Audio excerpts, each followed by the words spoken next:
delícia, gente. Glória a Deus. Que coisa boa a gente reunida em plena terça-feira. Fala sério, mulher é um bicho valente, né? A gente é valente. Glória a Jesus. Gente, eu estou muito grata a Deus por Ele ter me trazido aqui para estar com vocês nessa terça-feira. Deus colocou uma palavra no meu coração. Eu quero dividi-la com você porque ela está me incomodando. É tão interessante que as pessoas falam assim, às vezes comigo, Helena, eu te escuto. Nossa, Helena, você enfia a faca na gente, depois vai torcendo assim na barriga. Eu falo assim, gente, vocês têm que lembrar o seguinte, o ouvido mais perto da minha boca é o meu.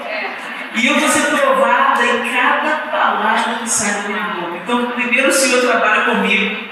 O Senhor me inquieta, o Senhor coloca uma palavra no meu coração. E depois eu compartilho essa palavra com vocês. Amém? E eu queria que vocês, sem mais delongas, abrissem a sua Bíblia no livro de 2 Reis, capítulo 11. 2 Reis 11. Nós temos uma história aqui que nos ensina muito. Nós vamos ler a partir do verso 1 e eu estou usando a linguagem, a nova versão transformadora, ok? Quando Atalia, mãe de Acasias, rei de Judá, soube que seu filho estava morto, começou a exterminar o restante da família real.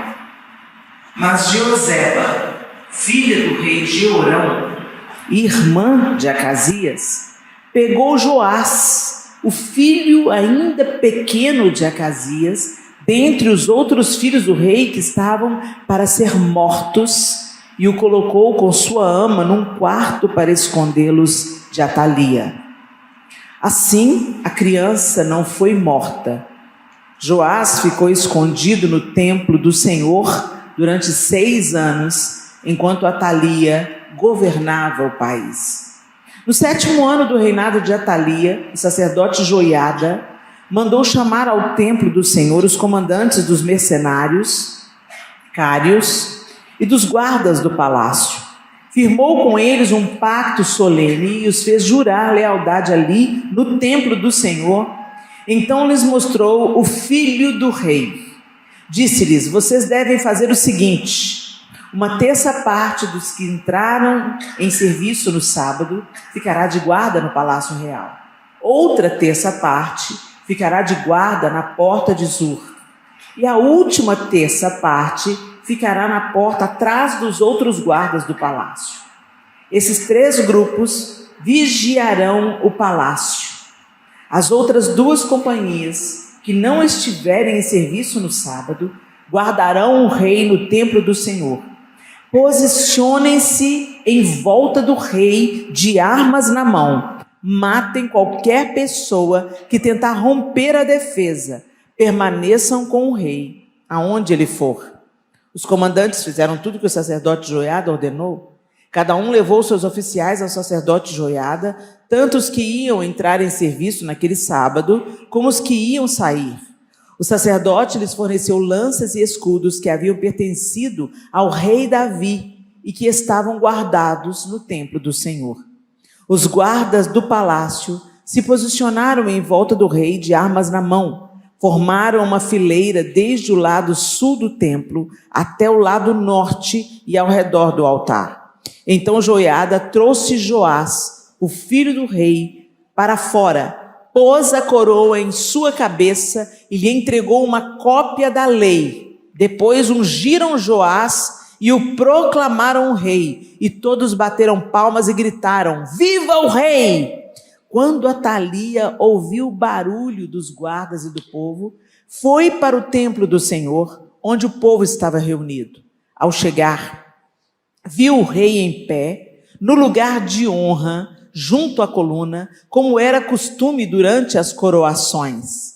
Estava rodeado pelos comandantes e tocadores de trombeta, e gente de toda a terra se alegrava e tocava trombetas. Quando Atalia viu isso, rasgou suas roupas e gritou: traição, traição! Então o sacerdote Joiada ordenou aos comandantes encarregados das tropas: levem-na aos soldados que estão na frente do templo e matem qualquer pessoa que a seguir.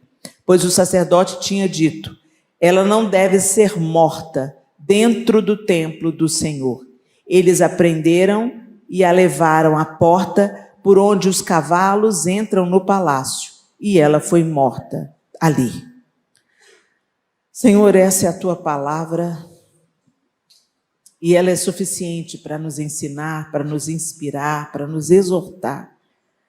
Que ela entre pelos nossos ouvidos, transforme a nossa maneira de pensar e gere em nós uma nova atitude, em nome de Jesus. Amém. Aqui a gente vê duas mulheres. Atalia, uma mulher louca, filha de Jezabel e Acabe. Quem conhece um pouco a história de Jezabel já dá para ter uma ideia de quem que ela herdou essa maldade. Como é que pode ela matar os próprios netos? Seu filho morre e ela, para usurpar o trono, ela manda matar todos os filhos de seu filho Acasias, que acabara de morrer. A irmã de Acasias, Jeozeba, é outra mulher. Ela percebe o que está acontecendo e ela pega o caçula e o guarda no templo do Senhor. Ela sequestra esse bebê, porque Joás era um bebê. Ela sequestra esse bebê e ela cria esse bebê durante 6 anos no templo do Senhor. E eu quero chamar a atenção de vocês para a atitude dessas mulheres e principalmente de Jeozeba. Quem aqui já tinha ouvido falar de Jeozeba? Pouquíssimas pessoas, né? A gente gosta das rainhas. Quem ouviu falar em Esther? Ou das prostitutas? Quem ouviu falar de Raabe? Essas aí são essas mulheres enormes, que fazem um movimento enorme e que todo mundo percebe o seu movimento. Então, se fala muito sobre essas mulheres, se prega muito sobre essas mulheres. Mas Jeozeba, essa mulher que pouca gente ouviu falar, ela foi usada pelo próprio Deus para cumprir uma promessa de que não se ausentaria do trono um descendente de Davi. Quando Atalia manda matar os filhos de Acasias, se Jeozeba não preservasse a vida daquele bebê, todos os descendentes de Davi teriam sido exterminados. Olha isso. Mas uma mulher, uma tia, ela não tinha nada a ver com a fúria de Atalia. Ela podia ter ficado no canto dela falando: não, que absurdo. Que absurdo, essa mulher é louca. Olha o que a Atalia está fazendo. Ela não pode fazer uma coisa dessa. A gente fica muito indignado, né, com as injustiças que se apresentam diante de nós. Mas o que nós estamos fazendo de modo prático para evitar a injustiça? Como a gente está interferindo de modo prático nos processos de injustiça que estão próximos de nós? Ô, gente, é muito comum a gente pensar que as pastoras, as líderes, as discipuladoras, aquelas que têm um microfone na mão, ou aquelas que têm um PRA na frente do nome, aquelas que são em destaque, que elas é que têm que resolver a parada. Ô, gente, todas as células do meu corpo estão trabalhando nesse momento. Não é só o coração que está batendo, não é só o cérebro, não são só as células do cérebro, não são só as células do coração. Todo o meu corpo está em ação, em funcionamento, para que ele funcione completamente, plenamente. Mas a gente tem uma tendência de pensar que quem está ocupando um cargo na igreja, quem está em destaque na igreja, é que é o responsável de determinados serviços. Os pastores são aqueles designados por Deus para lutar contra a injustiça. Agora, eu, como parte do corpo de Cristo, eu posso vir só no culto, me utilizar do culto como um supermercado. Gente, a igreja não é supermercado. A igreja não é uma farmácia com produtos, sabe? Eu não sei vocês, mas eu sou fã de farmácia. Não por causa dos remédios, mas por causa dos produtinhos, né? Aqui no Brasil a gente já é meio viciado. Quando chega nos Estados Unidos, então, a gente quer ir na farmácia. Porque sempre tem uma coisa legal para a gente comprar na farmácia. Sempre tem um lencinho, um demaquilante, um lançamento de maquiagem, um bom creminho, e a gente gosta de uma farmácia. Pois é, gente, a igreja não é um lugar onde você vem, pega o que você está precisando, vai embora para casa levar a sua vida egoísta.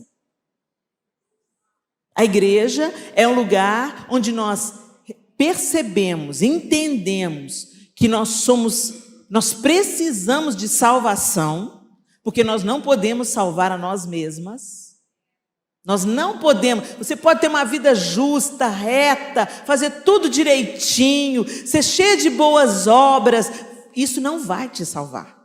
Nós somos salvos pela graça mediante a fé em Cristo Jesus. Ele é o único caminho que leva a Deus. Jesus não falou assim, eu sou um caminho, eu sou um dos caminhos que levam a Deus. Não, ele falou, eu sou o caminho. Artigo definido, eu sou o caminho, a verdade e a vida. E ele conclui, ninguém vai ao Pai a não ser por mim. Não há outro mediador entre nós e Deus Pai, somente Jesus Cristo. Os homens que viveram vida santa são uma inspiração para nós. Os discípulos de Jesus são inspiração para nós. Homens santos e mulheres santas, ao longo da história, eles nos ensinam, eles nos inspiram, eles nos motivam, eles nos mostram que nós também podemos viver isso, uma vida santificada, uma vez que todos nós somos feitos do mesmo material. Mas esses homens que são chamados de santos, eles escolheram realmente o caminho da cruz, o caminho da autonegação, para que Cristo fosse tudo neles. Maria, mãe que deu a luz ao Salvador, se por uma mulher entrou um pecado no mundo, Deus já começou a colocar a nos retomar para o lugar de dignidade através de Maria, aquela pequena virgem, uma menina que devia ter entre 14 e 17 anos, segundo os estudiosos. Ela era uma adolescente, uma menina praticamente, e ela achou graça diante dos olhos de Deus, e Deus confiou a ela Jesus. Se por uma mulher entrou o pecado, por uma mulher entrou o Salvador. Mas Maria não é a Salvadora. O Salvador é Jesus Cristo. Por isso mesmo que no seu cântico ela diz, minha alma se alegra em Deus, meu Salvador. A própria Maria declara com seus lábios que ela precisava de um Salvador. Minha alma se alegra em Deus, meu Salvador, pois com poder tem feito grandes coisas. Então o único caminho é Jesus. E aí a gente entende isso. E a gente entende que a gente precisa de salvação, de um Salvador. E pela fé cremos e aceitamos a Cristo como nosso Salvador, que faz reconciliação. O que é reconciliação, gente? A reaproximação de um relacionamento que foi quebrado, interrompido pelo pecado. Jesus veio fazer reconciliação. Então, por isso que ele diz que eu sou o caminho, eu sou a verdade, eu sou a vida. Ele é a porta. Nós temos que passar por ele para nos achegarmos a Deus. Aí a gente entende isso e é maravilhoso.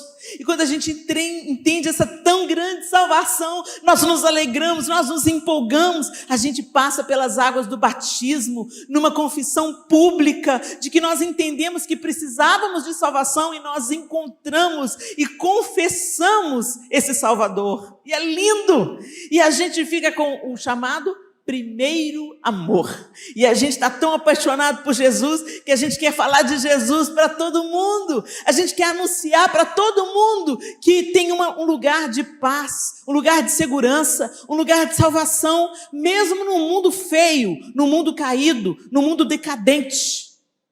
Nós podemos viver uma vida frutífera, uma vida plena, uma vida feliz, a despeito das circunstâncias ao nosso redor, porque nós sabemos em quem nós temos crido. Mas aí com o tempo, o que vai acontecendo? Com o tempo a gente vai se acostumando. E a gente vai esfriando nesse amor, nessa devoção. Quando você se converte, você entrega a sua vida para Jesus, você vem para o discipulado. Então você quer aprender tudo, como é que lê a Bíblia, você compra livros para te ajudar na interpretação da Bíblia, você está com fome, você está faminta, você quer conhecer mais a Deus, você vem para o discipulado, você participa dos pequenos grupos e você começa a crescer, começa a desenvolver, é coisa linda, aí você entra para servir na igreja, beleza, mas daqui a pouco você começa a esbarrar no problema, você começa a esbarrar nos crentes maturos, naqueles bodes disfarçados de ovelha, e aí você vai decepcionando, a vida vai ficando difícil, aí você vai falando assim, a igreja não é isso tudo que a gente pensa, não, que luta que é grande, tem a irmã fofoqueira, tem aquela que está envolvida nos BOs, né, o leve trás, tem aquele que só fala mal do pastor, tem de tudo, é igual a Arca de Noé a igreja. Tem pombinha e tem cobra. Aí a gente fica meio escandalizado, alguns ficam meio decepcionados, aí fala assim, deixa pra lá. Deixa eu vir na igreja, pegar o que eu quero e voltar para casa e viver minha vida. E isso ainda é estimulado pelo tempo que a gente vive. Porque o tempo que a gente vive fala o quê? Você merece ser feliz. E o outro não merece, não? A gente vive um pseudo-cristianismo autocentrado. Eu no centro, eu com tudo. Não, gente. O Senhor é o centro. A vida é sobre Ele, tudo é sobre Ele, a glória é dEle.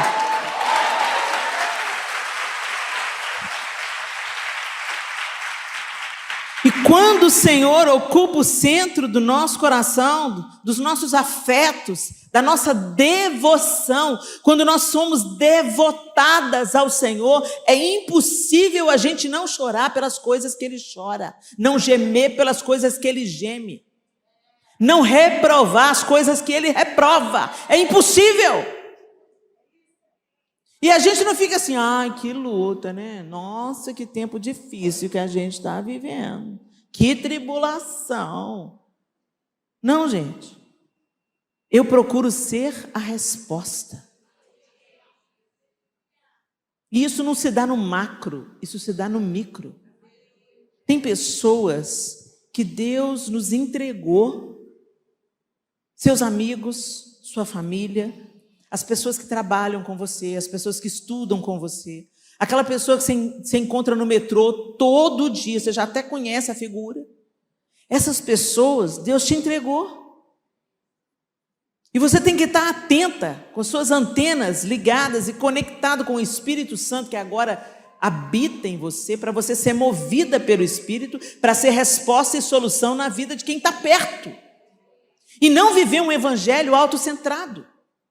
Joseba é uma inspiração, porque quando a gente olha para essa mulher, ela podia ser morta por ser irmã de Acasias, ela podia ser alvo da fúria, da loucura, da ira de Atalia, ela podia colocar o pescoço dela a prêmio, mas ela não teve medo, ela não pestanejou, ela não pensou duas vezes, ela pegou esse bebê e levou para o templo.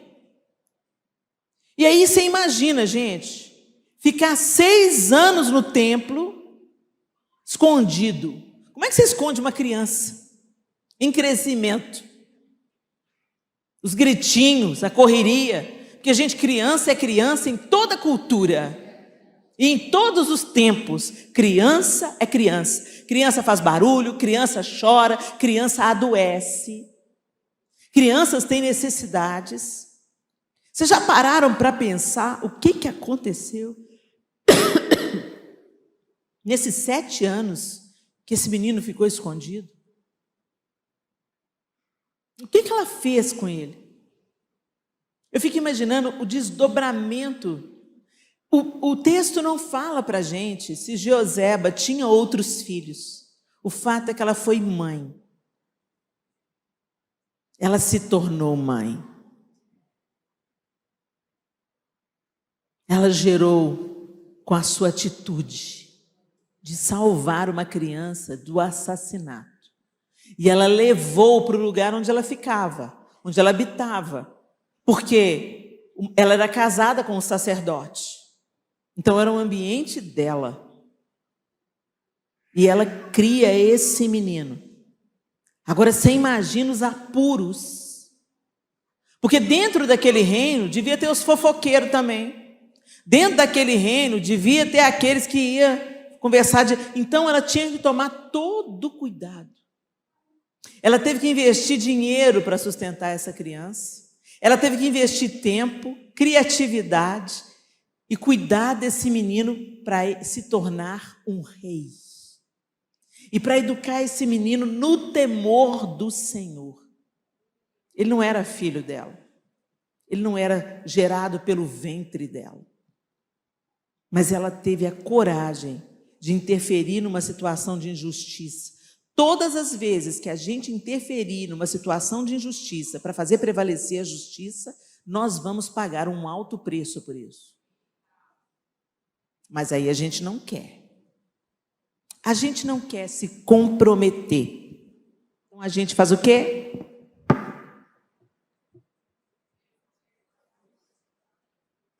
Lava as mãos. E você sabe quem fez isso?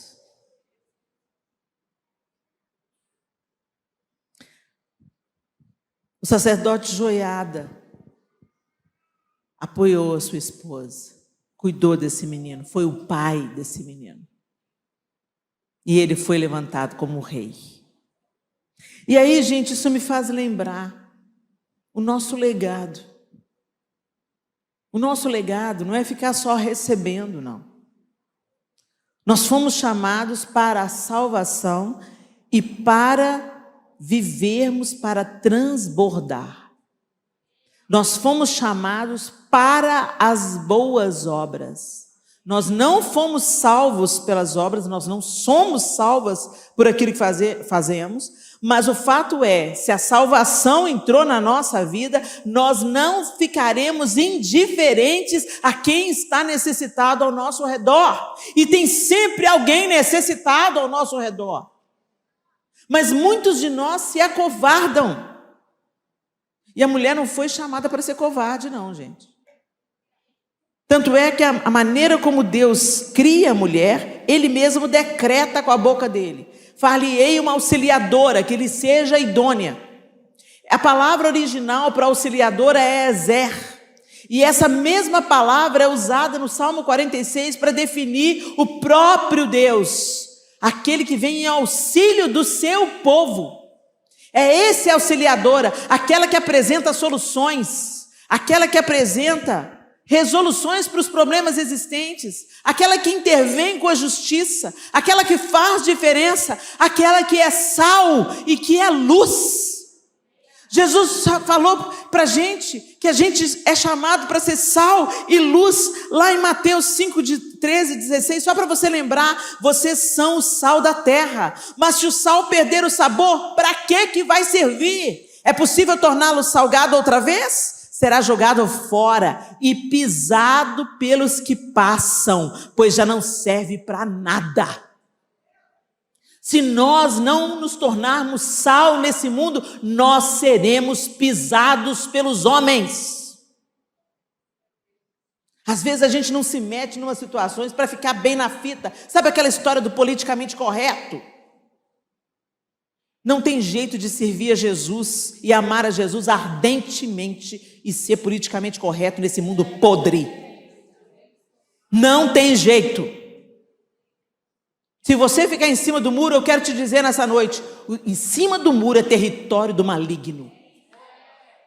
Jesus falou muito claro: quem comigo não ajunta, espalha.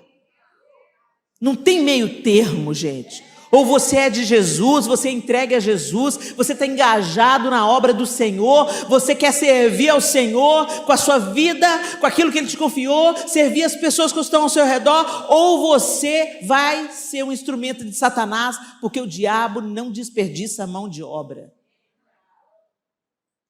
E a gente serve a Satanás sem nem perceber. com as nossas palavras, com a nossa intolerância, com o nosso orgulho. Ele fala: você será julgado e pisado fora para os que passam, pois já não serve para nada. Vocês são a luz do mundo. É impossível esconder uma cidade construída no alto de um monte. Não faz sentido acender uma lâmpada e depois colocá-la debaixo de um cesto. Pelo contrário, ela é colocada num pedestal de onde ilumina todos os que estão na casa. Você ilumina o lugar que você trabalha? Você é uma pessoa que as pessoas sentem saudade de você? Fulana faz falta. Ou você é aquela que o povo está querendo ver pelas costas? Não, estão querendo me ver pelas costas, Helena. Estão querendo me ver pelas costas porque eu prego Jesus de dia, de noite, de madrugada. Eu encho a paciência do povo. Não é por força nem por violência, mas pelo Espírito do Senhor. Pregue primeiro com a sua vida.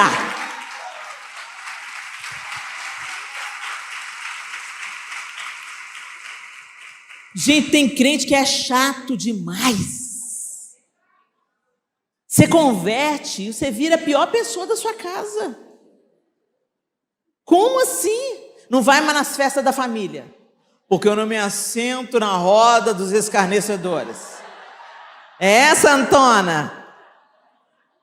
Senta lá. Jesus sentava na mesa com os pecadores, mas você não senta com seu tio que não é crente. Ô, gente, a roda dos escarnecedores é o lugar onde o nome de Jesus está sendo vilipendiado, zombado. Você se levanta dessa mesa, mas você não se afasta muito, não, para que essas pessoas ainda tenham uma oportunidade de ver a face amorosa de Deus na sua vida.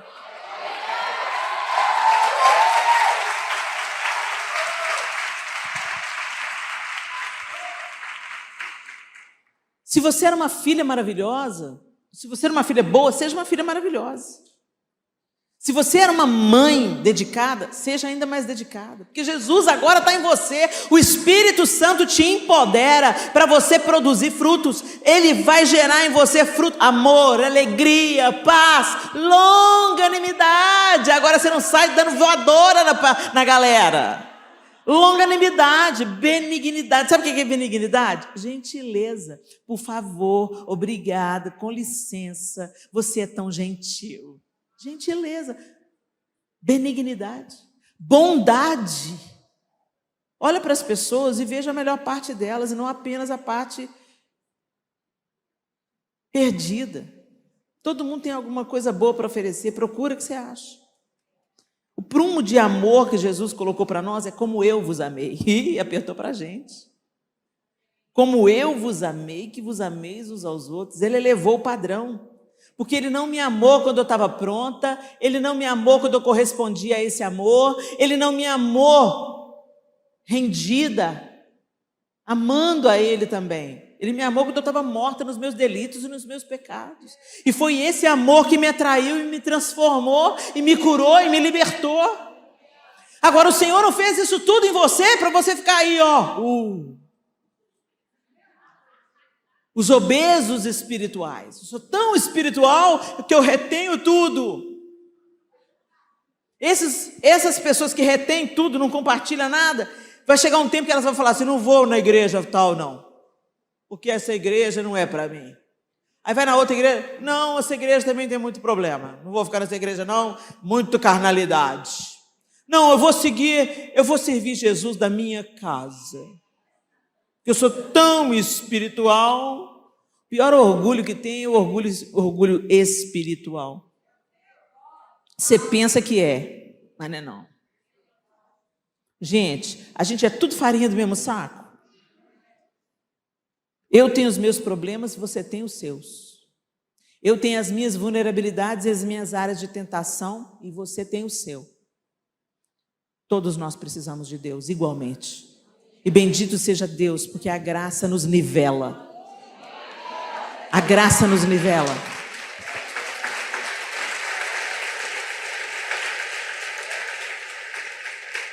uma música do João Alexandre que eu gosto muito. Todos são iguais, todos são mortais. Diante dele não existem grandes ou sobrenaturais. Todos hão de ver todo o seu poder. Céus e terra, anjos e homens se curvarão diante do Rei. Ele é poderoso, excelso, magnífico, santo, perfeito. Ele é incomparável. E Ele é a nossa fonte. E se nós estamos bebendo dessa fonte, se nós estamos enxertados na videira, não tem jeito da gente produzir um fruto diferente, gente. Tem crente que está produzindo fruto de plástico. Parece verdade. Ele tem uma aparência de espiritualidade. Ele vem no culto, ele ergue as mãos, ele dá até o dízimo e oferta. Mas quando sai da porta para fora, é o cão chupando manga. É desonesto nos negócios, é rude com o marido. Se o pastor André Fernandes convocar, eu preciso de umas mulheres voluntárias. Eu, pastor, quero servir a Jesus. Aí o marido chega em casa, ô bem, frita um ovo para mim. Frita você, sou sua empregada. Se você não pode servir os da sua casa, você não está apta para servir ninguém, querida.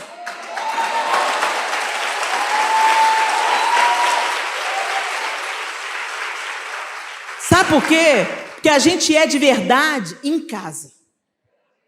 Aqui na igreja, quando você sai, você se arruma toda bonitinha, faz seu cabelo, põe uma roupa bonita para vir puxar. Faz a maquinagem. Põe a máscara de crente. Aí vem, paz do Senhor. Oi, querida, tá linda, amei seu vestido. Aí volta para cá, aí vem no culto, levanta a mão, rola, baba, chora, recebe oração, é um mover.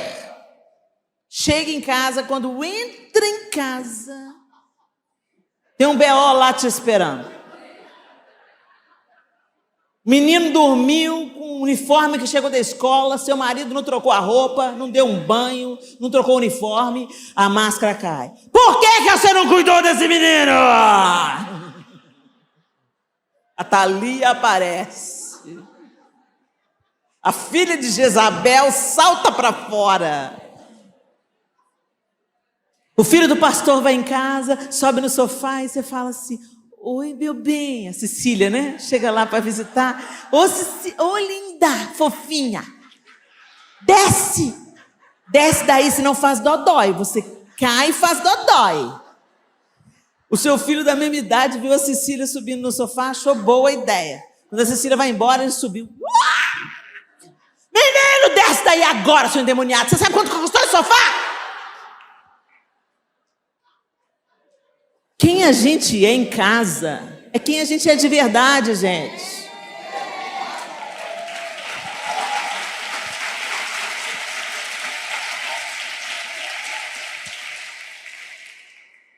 O nosso legado, Jesus nos seus últimos momentos, se você sabe que você está morrendo,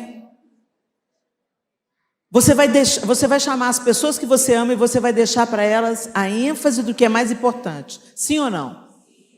Não é? Você sabe, por exemplo, que você está com uma doença terminal, Jesus já falou para você que não vai te curar, que vai te levar para casa, e você então reúne a família e tem uma conversa particular ou em grupo com todo mundo, né? Eu faria isso, chamaria o João, falaria, João, busca de Deus uma mulher, não vai casar com uma pericrente. Eu falaria para os meus filhos, olha, você segue Jesus, porque não tem vida fora dele, é tudo ilusão fora de Jesus. Garra com ele, porque sem ele com ele está difícil, sem ele é impossível. Você sabe o que você diria? Pois é, Jesus estava nos seus últimos momentos com os discípulos, e o que ele faz? Ele se cinge de uma toalha, assume o lugar do servo mais medíocre, o menor na hierarquia dos escravos. Por isso que Pedro achou tão absurdo ter os pés lavados pelo mestre. Que quem fazia essa tarefa era na hierarquia dos servos o menor. Não era só servo, era o menor dos servos. E Jesus lava os pés dos 12, inclusive de Judas. E ele fala assim, vocês entenderam o que eu falei, o que eu fiz aqui? Se eu, sendo mestre e senhor, vos lavei os pés, fazei vós o mesmo. E não é para você sair fazendo lava-pés, não, gente. O que Jesus estava falando é, assuma o lugar de serviço, leve refrigério, porque quando o anfitrião oferecia o lava-pés, ele estava provendo refrigério e conforto para aquele visitante. Porque aquele pessoal andava longas distâncias, a pé, de sandália, num lugar com pouca pavimentação. Algumas estradas do Império Romano tinham uma espécie de calçamento, mas a maioria das estradas não tinha. Era muita poeira. Quando você vai em Israel, você vê que o terreno é pedregoso, é arenoso, é árido. Muita poeira. Então, o visitante recebia com um lava-pés. Não apenas por uma questão de higienizar, mas uma questão de levar refrigério. Jesus mandou a gente levar refrigério. Aliviar cargas uns dos outros. Ele falou assim que nós não somos salvos pelas obras, mas somos salvos para as boas obras que de antemão foram preparadas para nós. E esse mundo que a gente está vivendo, esse Brasil que a gente está vivendo, mais do que nunca precisa das Jeosebas. Mais do que nunca nós recebemos para nos enchermos até transbordar. A gente não se enche de ensino, de encorajamento, de oração, de unção. Isso tudo que a gente está desfrutando nesses dias, nesse lugar, tudo que você recebeu neste lugar, não é apenas para você ficar inchada espiritualmente, mas é para você se encher e transbordar. É para transbordar.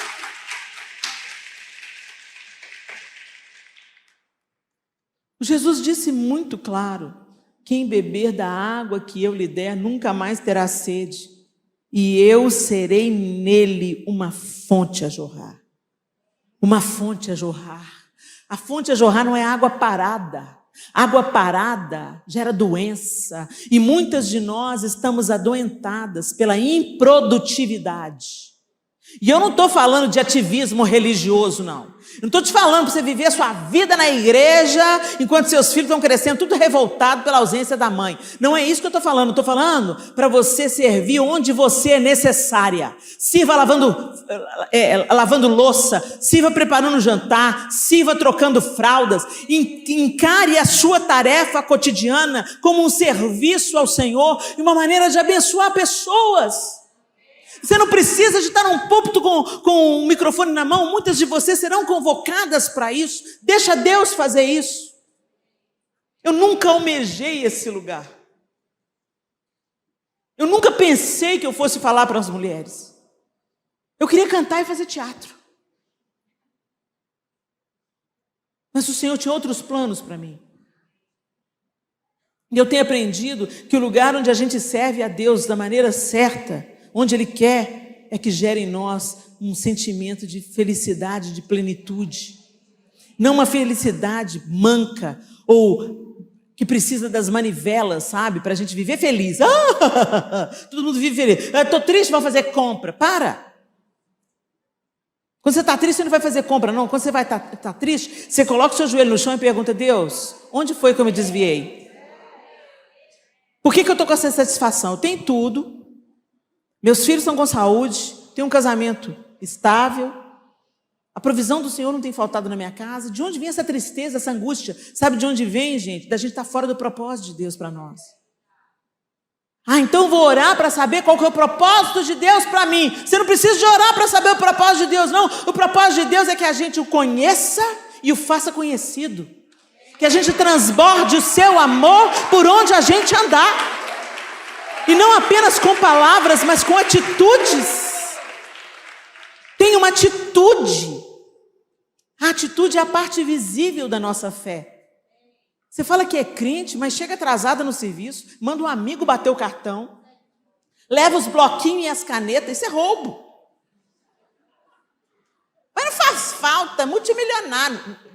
Deixou de ser roubo, não é roubo. Ninguém tropeça em montanha, não, gente. A gente tropeça em pedra pequena. Jesus quer, sabe, ajustar o nosso caráter e nos levar à excelência nas pequenas coisas. Que a gente se torne irrepreensível diante dos homens.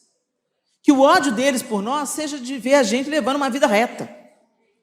E não por ver a gente sendo um escândalo para o corpo de Cristo. Por a gente ser indiferente para a dor do outro. Tem alguém sofrendo? Vai lá aliviar a dor. Gente, para de falar, sabe? Morreu. Deus sabe o que faz. Não busque as suas palavras, busque a palavra de Deus. Tem gente que só precisa ser abraçado. Abraça o enlutado e fala assim: eu estou aqui. No dia que você não aguentar lavar a louça, me chama.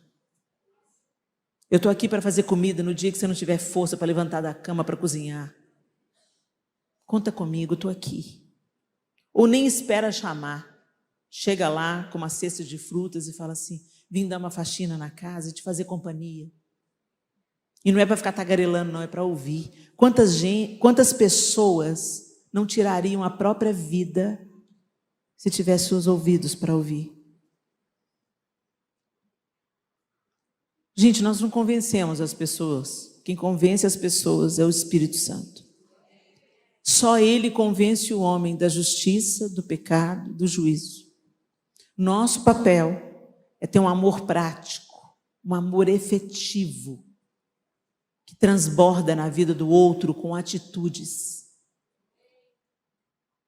Joseba interferiu numa situação, correu riscos, entrou num ambiente, sequestrou um bebê, levou esse bebê para um lugar oculto, cuidou desse menino, dessa criança, ensinou nos caminhos que ele devia andar, ensinou a amar a Deus. Ele foi criado no templo do Senhor. Eu fico imaginando a criatividade para manter essa criança num ambiente cerceado. Ele não podia ser visto por qualquer pessoa, ela podia ser denunciada. Mas ela não se intimidou, ela interferiu e ela cumpriu o propósito. Nós temos medo de denunciar abuso sexual. Sabemos que tem uma criança sendo violada, sendo molestada sexualmente, mas fazemos vistas grossas, até dentro da nossa família, para não comprometer. Vai estragar a família já está estragada, a família já está quebrada. Quando um pai abusa uma filha, a família já está destruída. E nós precisamos de ter coragem de denunciar, de chamar a polícia. Mas a gente fala, não, vai criar muito problema. Vai dar escândalo na igreja. A gente quer manter o verniz. Hoje a gente tem uma coisa que o Senhor Jesus abomina, é aparência. Não seja aparência, não seja casca, não seja verniz. Seja de verdade. Jesus liberou a adúltera, que foi pega em flagrante adultério. Ele falou assim: onde estão os teus acusadores? Não tem ninguém, Senhor. Eu não te condeno. Ele tinha o poder de apedrejar porque ele não tinha pecado. Ele podia pegar a primeira pedra e apedrejar. Mas ele disse: eu não te condeno. Vá e não peques mais. Ele libera. Ele senta na mesa, na casa de publicanos, cobradores de impostos, que eram a escória do povo, eram os traidores da nação. Ele senta na mesa do corrupto do Zaqueu. Ele senta na mesa. Agora os gospel aí, se vai na festa de um incrédulo, a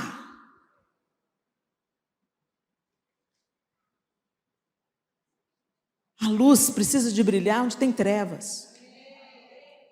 E eu não estou dizendo isso para os crentes picareta, que fala assim: eu vou na balada, porque a Helena falou que a luz tem que brilhar onde há trevas. Jesus sentava na mesa dos pescadores, ele foi comer, dos pecadores, ele foi comer lá na casa de Zaqueu corrupto. O que aconteceu depois daquela refeição? Zaqueu saiu restituindo todo mundo. Não eram os pecadores que mudavam Jesus, era Jesus que mudava os pecadores. Então não vem com esse papo furado de eu vou na balada, sabe? Igual Paulo, eu me fiz pequeno para com os pequenos, grande para com os grandes, para ganhar alguns. Então eu vou tomar uma taça de vinho aqui, vou tomar um pilequinho, porque para ficar igual o fulano para pegar o evangelho. Para! Eleva o nível. Deixa as pessoas verem Jesus em você. O Senhor nos chamou para transbordar, meninas. Em Efésios 2, 8 a 10 diz, vocês são salvos pela graça, por meio da fé. Isso não vem de vocês, é uma dádiva de Deus, não é uma recompensa pela prática de boas obras, para que ninguém venha a se orgulhar, pois somos obra-prima de Deus, criados em Cristo Jesus, a fim de realizar as boas obras que Ele de antemão planejou para nós. Depois das bem-aventuranças, quando Jesus fala, né, que a gente deve ser o sal da terra, a luz do mundo, antes disso ele fala que os homens vendo as boas obras em nós, glorifiquem a Deus que está nos céus. Hoje a igreja é chamada de homofóbica, hoje a igreja é chamada de intolerante, hoje a igreja é chamada de exclusivista. E o que a gente pode fazer na prática para mostrar o contrário? Tratar todo ser humano, independente da escolha que ele faz, com dignidade e respeito, porque isso é amor. Amor não é afinidade. Ai, amiga, vamos no shopping junto, te amo. Isso não é amor, não, isso é afinidade. Coisas em comum, afeto. Amor é fazer ao outro o que você gostaria de receber.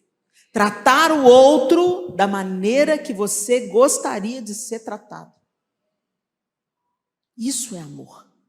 É uma escolha. É intencionalidade. Não é paixão, não é afinidade, são outras coisas. Não mistura. Por isso que é possível a gente amar o inimigo. É possível você tratar com dignidade um inimigo. É possível você tratar com respeito um inimigo. Quando Judas veio beijar Jesus, Jesus falou assim, aqui vens, amigo. Jesus não estava sendo irônico. Jesus estava dizendo claramente, quem você é, Judas, não muda quem eu sou. O que você está fazendo não corrompe o amor que eu sinto por você. E como a Bíblia diz, tendo Jesus amado os seus, amou-os até o fim. Ele amou os discípulos até o fim, fazendo a eles o que eles precisavam, respondendo à necessidade deles, estando presente, tratando com dignidade e amor. Isso a gente pode fazer, gente, com a pessoa mais diferente da gente. A própria Bíblia diz, se você só trata bem quem acredita nas mesmas coisas que você, que glória tem nisso? Até os pecadores fazem o mesmo. Nós somos chamados para revelar Jesus ao mundo. E Jesus amou. Jesus se assentou com pecadores. Jesus olhou nos olhos de pessoas. Vocês assistem The Chosen? Vocês veem claramente a ira de Pedro quando Jesus convoca Mateus. Pedro fica irado, como nós somos Pedro, né, gente? Ah, Deus, você vai usar esse aí? Esse pecador, vagabundo? Só porque o pecado dele é diferente do seu? E Jesus fala, ele é muito diferente. Por que, Pedro? Qual que é o problema? Ele é muito diferente. Acostume-se com diferente. Esse é o mestre que a gente diz que ama e segue. Ele deu a sua vida, porque Deus amou o mundo de tal maneira que Ele deu Jesus, Jesus nos amou tanto que Ele deu a sua própria vida. Nós estamos dando o quê? O que você está dando? Eu dou meu dízimo e minha oferta. O dinheiro é só uma parte da bênção que você recebe. Você recebe de Deus tempo, você recebe de Deus saúde, você recebe de Deus provisão para a sua casa, você recebe de Deus mimos. Aquelas coisas que você não precisa, Deus te dá. É ou não é? Então, por que quando a gente vai ajudar alguém, a gente dá o resto? Por que a gente pega aquele tênis furado e dá para outra pessoa? A roupa que rasgou, você dá para outra pessoa e fala, conserta. Por que a faxineira da sua casa come o resto da comida? Por que ela não se assenta na sua mesa? Porque ela é faxineira? Você precisa tanto do trabalho dela, mas ela não serve para sentar na sua mesa? Deus não faz acepção de pessoas, mas você faz.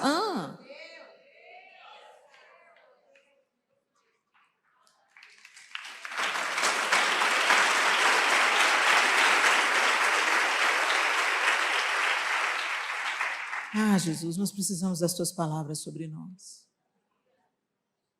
E nós precisamos de viver aquilo que estamos aprendendo, Senhor.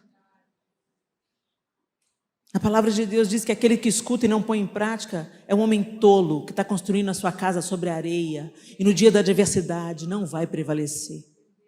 Mas aquele que escuta a palavra e a coloca em prática é comparado a um homem sábio que edifica a sua casa sobre a rocha e no dia da adversidade ele vai prevalecer, ele não será abalado. Nos dias de caos e de escuridão, não há momento mais oportuno da igreja brilhar Jesus. E você não precisa de postar no Instagram suas boas obras. Como Jesus disse, não dá para esconder uma luz acesa. Ele mesmo revela, Ele mesmo mostra para quem tem que mostrar. Você não precisa de mostrar suas boas obras para ninguém, deixa que Deus faça isso. Para as pessoas que Ele quer revelar, mas seja uma bênção no secreto. Seja uma bênção para a sua vizinha que fica escutando funk na maior altura te perturbando. Deus colocou ela lá na sua vida para te lapidar, para te esticar e para te ensinar um pouco mais sobre amor, porque amar quem é igual é fácil. Ficar aqui na lambeção dentro da igreja, paz do Senhor, irmão, é fácil. Não é esse evangelho. Aqui a gente recebe, aqui a gente convive, aqui a gente é aperfeiçoado. Até nas nossas mazelas e nos nossos desencontros, Jesus está nos afiando e alargando a nossa paciência, perdão, misericórdia, longanimidade. Aqui a gente treina para lá fora a gente brilhar intensamente. Na intencionalidade de uma mensagem pelo WhatsApp. Minha linda, você veio no meu coração, eu sei que não foi em vão, eu quero orar por você. Ó Deus, em nome de Jesus, abençoa fulana agora, alcança, eu não sei o que ela está vivendo no dia dela, Senhor, mas abraça ela agora com teu consolo, com teu amor, com a tua graça, com a tua provisão. Tem um amigo seu, uma colega sua que o marido já está desempregado há 3 anos, ela começou a vir com a mesma sandália na igreja, você tem 500 pares de sapato, que Deus te deu. Você não é centopeia não, irmã. Libera a bênção. Tem uma irmã na sua igreja que tem menos do que você. Seja você provedora na vida dela. Abençoa a vida dela. Tira aquela roupa bonita. Ou então leva ela num dia de compras que você for fazer. Fulana, vão comigo? Seu marido está desempregado, mas eu quero te dar um look completo. Sabe, a gente é mulher, gente. Não seja egoísta, não pensa só no seu umbigo, não. Que nós fomos chamadas para transbordar. Feche os seus olhos. Eu quero que você faça nessa noite uma autoavaliação sincera, honesta. A gente é muito inclinado a nos avaliar em alta conta. A gente só lembra das coisas boas que a gente faz. Mas a gente se esquece das nossas ausências. A gente se esquece da nossa indiferença, das nossas palavras rudes. Se volte para o Senhor, Ele tem palavras de vida eterna. E Ele quer fazer você transbordar. Nós precisamos de nos arrepender de um pseudo-cristianismo que é muito autocentrado. O cristianismo não é egoísta. Por isso que quando Jesus ensina uma oração, Ele ensina: Pai nosso que estás nos céus. O Pai é nosso. Então Deus quer me abençoar, e Deus quer abençoar a minha irmã também. Deus quer abençoar as pessoas que trabalham comigo. Deus quer abençoar a minha casa, os meus pais, os meus irmãos de sangue, meu marido, se eu sou casada, meus filhos. Ele quer abençoar todas as pessoas que de alguma forma Ele nos confiou. Mas muitas vezes, motivados por esse tempo que a gente está vivendo, a gente se fecha muito no nosso bairrismo gospel. Ou a gente só convive com aquelas pessoas que têm afinidades com a gente.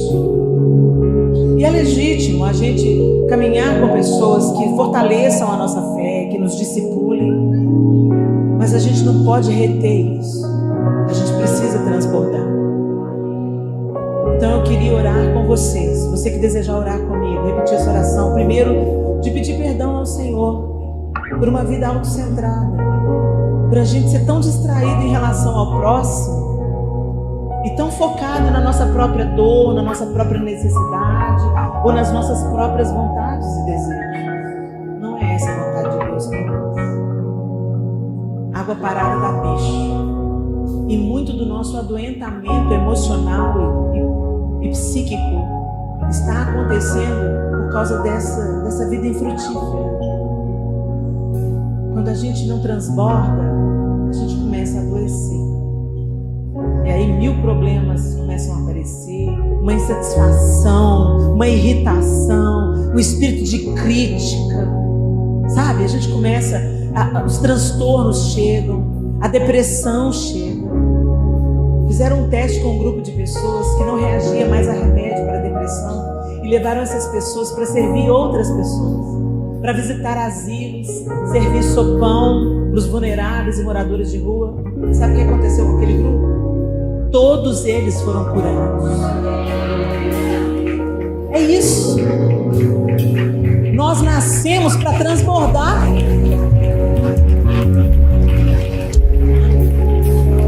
E Deus não quer ver a gente adoentada, sabe? Então comece a perguntar ao Senhor: Senhor, como é que eu posso abençoar as pessoas que estão próximas a mim, no meu trabalho? Você está no seu trabalho não é só para ganhar dinheiro, não. Você está no seu trabalho para ser ali uma ministra no mercado, para fazer diferença onde você está colocado. Então orem comigo, você que desejar, que deseja realinhar essa parte da sua vida e deseja ter uma vida de transbordar. Como Jeoseba transbordou, como Jeoseba se envolveu, como Jeoseba percebeu uma necessidade e se apresentou como solução, como resposta de Deus. Que você também seja uma Jeoseba no seu tempo. Senhor Deus, eu, diante do Senhor, peço perdão por viver distraída ou autocentrada. Me perdoa, Senhor, por reter aquilo que o Senhor tem me dado, por reter parte do meu tempo, por desperdiçar o tempo com coisas vãs. Me perdoa, Senhor, por reter o meu dinheiro, por negligenciar a minha casa, por ser egoísta com os meus bens. Me perdoa, Senhor. Eu quero transbordar. Que o Teu Espírito Santo me ensine, me tome pela mão e tire as vendas dos meus olhos, o tapão dos meus ouvidos, para que eu possa enxergar a injustiça e me apresentar como solução, como resposta, como o Senhor deu a sua vida por mim. Eu também quero dar a minha vida servindo ao meu próximo e agradando ao Senhor. Me ajuda, Espírito Santo, e me faz florescer e frutificar a 30, a 60 e a 100 por um, em nome de Jesus. Deus abençoe vocês.